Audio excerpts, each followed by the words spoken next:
കേരളത്തെ സംബന്ധിച്ചിടത്തോളം UDF-നുണ്ടായത് ഒരു മഹാവിജയമാണ്. സുനാമി കണക്കെയുള്ള ഒരു വിജയം UDF-ന് ഉണ്ടായിട്ടുണ്ട്. ഇതിനൊക്കെ പിന്നാലെ തന്നെ മുഖ്യമന്ത്രി ചർച്ചകളിലേക്ക് കോൺഗ്രസ് പൂർണ്ണമായും കടന്നിരിക്കുകയാണ്. പാർലമെന്ററി പാർട്ടി യോഗം 2 ദിവസങ്ങളിൽ ചേരാൻ പോകുന്നു. ചർച്ചകൾക്ക് വേണ്ടി ഹൈക്കമാൻഡ് പ്രതിനിധികൾ ഇന്നിപ്പോൾ സംസ്ഥാനത്തേക്ക് വരും. മന്ത്രിസഭാ രൂപീകരണ ചർച്ചകളും വളരെ തകൃതിയായി തന്നെ നടക്കുന്നുണ്ട്.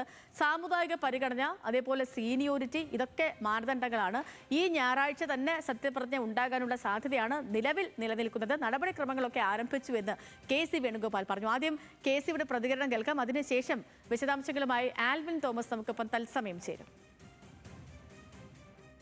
പാർട്ടി എന്ത് ചെയ്യണമെന്നുള്ള നിലപാടുകൾ വരും ദിവസങ്ങളിൽ തീരുമാനിക്കുന്നു. നാളെയൊക്കെ ആയിട്ട് പാർട്ടിയുടെ മുന്നിൽ എന്താണ് വഴി എന്നുള്ള കാര്യം തീരുമാനം. ഞങ്ങൾക്കൊരു മുന്നണിയിലാണ് മത്സരിച്ചത്. അപ്പോൾ പാർട്ടി നേതൃത്വം കൂടിയാലോചന നടത്തി, ഹൈക്കമാൻഡ് കൂടിയാലോചന നടത്തി മറ്റു അനന്തര നടപടിയിലേക്ക് കടക്കും. അധികം വൈകാതെ തന്നെ കടക്കും. അതപ്പോൾ അതാണ്, അധികം വൈകാതെ തന്നെ നടപടികളിലേക്ക് കടക്കുമെന്നാണ് KC വേണുഗോപാൽ പറയുന്നത്. ആൽവിൻ ഉണ്ട്. Alvin, good morning. 3-ൽ ആരാകും മുഖ്യമന്ത്രി എന്ന കാര്യത്തിലാണ് വമ്പൻ ചർച്ചകൾ നടക്കുന്നത്. 3 പേർക്ക് വേണ്ടി ഫ്ലെക്സ് ബോർഡുകൾ ഉയരുന്നുണ്ട്. 3 പേർക്ക് വേണ്ടിയും നേതാക്കൾ സംസാരിക്കുന്നുണ്ട്. പിന്തുണ അറിയിച്ച് പലരും രംഗത്ത് വരുന്നുണ്ട്. അപ്പോൾ അതിലൊരു തീരുമാനമാകണം. അതിനുവേണ്ടി ഹൈക്കമാൻഡ് കേരളത്തിലേക്ക് വരികയാണ്. അപ്പോൾ ചർച്ചകൾ എങ്ങനെ പുരോഗമിക്കുന്നു, ചർച്ചകൾ എങ്ങനെ തുടങ്ങി, ആ തുടങ്ങിയ ചർച്ചകൾ എങ്ങനെ മുന്നോട്ട് പോകുന്നു ആൽവിൻ? ഒപ്പം തന്നെ മന്ത്രിമാരുടെ സാധ്യതാ പട്ടികയൊക്കെ പുറത്തു വരുന്നുണ്ട്. വിശകലനങ്ങളൊക്കെ അതിലും നടക്കുന്നുണ്ട്. ഘടകകക്ഷി മന്ത്രിമാർ അവർക്ക് വേണ്ട മന്ത്രിസ്ഥാനങ്ങളൊക്കെ ആവശ്യപ്പെടുന്നു എന്നറിയുന്നു. അപ്പോൾ എന്താണ് നിലവിലെ സാഹചര്യം ആൽവിൻ? Good morning. സേതു സൂചിപ്പിച്ചതുപോലെ തന്നെ മുഖ്യമന്ത്രി ചർച്ചകൾ വളരെ ഗൗരവത്തിൽ കോൺഗ്രസ് ആരംഭിക്കുന്നു എന്നുള്ളതാണ് നമുക്ക് ഈ ഘട്ടത്തിൽ മനസ്സിലാക്കാൻ കഴിയുന്നത്. തെരഞ്ഞെടുപ്പിൽ പോളിംഗിന് ശേഷം പല അണികൾക്കിടയിൽ ചർച്ചകളുണ്ടായിരുന്നുവെങ്കിൽ അതിനി ഗൗരവപൂർവ്വം ചർച്ച ചെയ്യുന്ന അവസ്ഥയാണ്. നമുക്കറിയാവുന്നതുപോലെ വോട്ട് കൊടുങ്കാറ്റായി വന്ന് UDF-ന് വലിയ വിജയം സമ്മാനിച്ച ഒരു തെരഞ്ഞെടുപ്പാണ്. അതുകൊണ്ട് തന്നെ ആ തെരഞ്ഞെടുപ്പിൻ്റെ ശോഭ, ആ വിജയത്തിൻ്റെ ശോഭ കെടുത്താതിരിക്കാനുള്ള തീരുമാനങ്ങളാകും കോൺഗ്രസിൻ്റെ ഹൈക്കമാൻഡിൻ്റെ ഭാഗത്തു നിന്നുണ്ടാകുക എന്നുള്ളതാണ് അണികളും നേതാക്കളും ഒക്കെ വിശ്വസിക്കുന്നത്. നമുക്കറിയാവുന്നതുപോലെ 3 നേതാക്കളാണ് ഇപ്പോൾ മുഖ്യമന്ത്രി പദത്തിലേക്കുള്ള ചർച്ചയിൽ പേര് ഉയർന്നു വന്നിട്ടുള്ളത്. അതിൽ പ്രധാനം VD സതീശൻ തന്നെയാണ്. അതിനോടൊപ്പം തന്നെ KC വേണുഗോപാലും അതോടൊപ്പം തന്നെ രമേശ് ചെന്നിത്തലയും 3 പേരുടെയും പേരുകൾ വളരെ സജീവമായി തന്നെ ചർച്ചയിലുണ്ട്.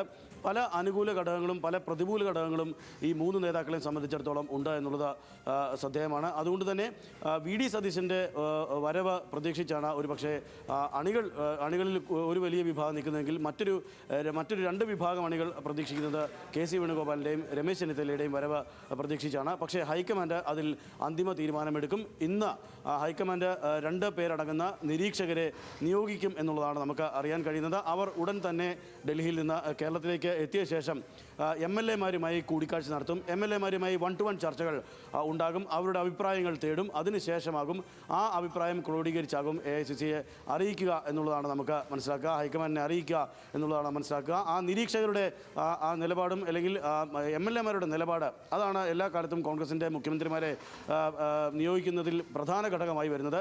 ഒപ്പം തന്നെ ഘടകകക്ഷികളുടെ തീരുമാനം, അവരുടെ ഒരു അഭിപ്രായം സ്വരൂപിക്കുക എന്നുള്ളതും വളരെ ശ്രദ്ധേയമാണ് ഈ പ്രക്രിയയിൽ. അതുകൊണ്ട് തന്നെ മുസ്ലിം ലീഗ് നേരത്തെ തന്നെ VD സതീശന് വലിയ പിന്തുണ നൽകിയിരുന്നു. VD സതീശനെ സംബന്ധിച്ചിടത്തോളം ഏതാണ്ട് അദ്ദേഹം പറഞ്ഞ സീറ്റിനും മുകളിലേക്ക് കാര്യങ്ങൾ എത്തിച്ച സ്ഥിതിയുണ്ട്. അതിൽ കഴിഞ്ഞ 5 വർഷം പ്രതിപക്ഷ നേതാവായി പല വിഷയങ്ങൾ പഠിച്ച് പറഞ്ഞ് അല്ലെങ്കിൽ പല വിഷയങ്ങളിൽ കൃത്യമായ ഇടപെടൽ നടത്തി ആളുകൾക്കിടയിലേക്ക് UDF-നെയും കോൺഗ്രസിനെയും എത്തിക്കാൻ കഴിഞ്ഞു എന്നുള്ളൊരു ആത്മവിശ്വാസമാണ് VD സതീശന് ഉള്ളത്.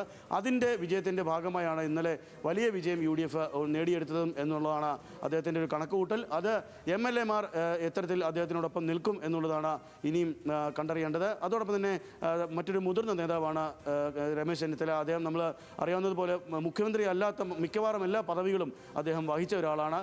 നേതൃനിരയിൽ ഏറെക്കാലം ഉമ്മൻചാണ്ടിയോടൊപ്പം തന്നെ നേതൃനിരയിൽ ഉണ്ടായിരുന്ന ആളാണ്. അങ്ങനെ നിരവധി പദങ്ങൾ KPCC പ്രസിഡന്റ് അടക്കം, മന്ത്രിയായിരുന്ന അടക്കം, കേന്ദ്രമന്ത്രിയായിരുന്ന അടക്കമുള്ള പദവികൾ വഹിച്ച ആളാണ്. അദ്ദേഹത്തിൻ്റെ പേരുകളും ഉയർന്നു കേൾക്കുന്നുണ്ട്. ഇതിലൊക്കെയും പ്രധാനം MLA-മാർ അവരുടെ നിലപാട് സ്വീകരിക്കുമ്പോൾ അത് ആർക്കൊപ്പമാണ് എന്നുള്ളതാണ് ശ്രദ്ധേയം. സതീശൻ കഴിഞ്ഞ ഒരു 5 വർഷവും അദ്ദേഹം ടീം UDF എന്ന നിലയിൽ കൂട്ടിയിണക്കി കൊണ്ടുപോകാൻ കഴിഞ്ഞു എന്നുള്ളതാണ് അദ്ദേഹത്തിൻ്റെ ആത്മവിശ്വാസം. അതുകൊണ്ട് തന്നെ ഘടകകക്ഷികളും അദ്ദേഹത്തെ പിന്തുണയ്ക്കും എന്നുള്ളതാണ് VD സതീശൻ്റെ ഒരു പ്രതീക്ഷയായി അദ്ദേഹം കരുതുന്നത്. ഇനിയും ഹൈക്കമാൻഡിൻ്റെ തീരുമാനം ഒടുവിൽ ഈ MLA-മാരുടെ കേട്ടതിന് ശേഷം തിരിച്ച് ഹൈക്കമാൻഡിനെ അറിയിക്കുകയും റിപ്പോർട്ടായി അത് പോവുകയും ചെയ്യും. അതിനുശേഷമായിരിക്കും പ്രക്രിയ ഉണ്ടാവുക. എത്രയും വേഗം തന്നെ മുഖ്യമന്ത്രി പദത്തിലേക്ക് ആളെത്തും. ഇനി ആ പന്ത് ഹൈക്കമാൻഡിന്റെ കോർട്ടിലാണ്. അവിടെ നിന്നും വരുന്ന തീരുമാനമാകും അടുത്ത 5 വർഷം ആര് ഭരിക്കണം എന്നുള്ളത്.